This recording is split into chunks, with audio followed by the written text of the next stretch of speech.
అందరికీ జై శ్రీరామ్. నేను ఇప్పుడు ఒక వీడియో చూపిస్తా, ఒకసారి చూడండి.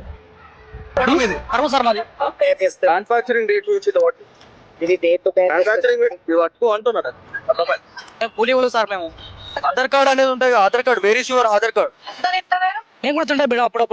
అప్పుడప్పుడు తింటున్నాం. డైలీ చిన్న పిల్లలు పెద్దోళ్ళు తింటున్నారు. దానివల్ల మళ్ళీ ఎందుకట్లా గాబర్ అవుతారు?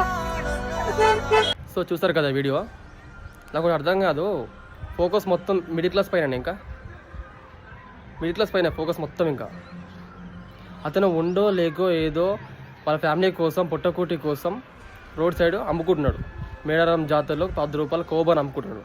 ఆ కోబా బండ అమ్ముకునే అతన్ని మరీ ఇంతలా ఇది చేయడం కరెక్ట్ కాదు. కెమెరాస్ పెట్టేసి క్వశ్చన్స్ మీద క్వశ్చన్స్ అడిగి అతన్ని ఇంతలా ఇది చేయడం కరెక్ట్ కాదు.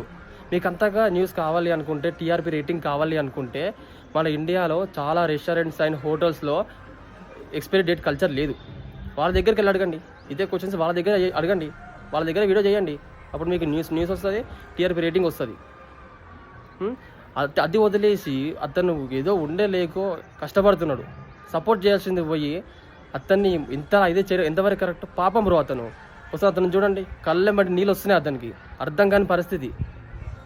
ఎంతవరకు కరెక్ట్ బ్రో ఇలా చేయడం? నేను అందరినీ అనట్లేదు, కొన్ని న్యూస్ ఛానల్స్ వాళ్ళకి సపోర్ట్ చేసే వాళ్ళకి చెప్తున్నాను నేను. కరెక్ట్ కాదు బ్రో ఇది.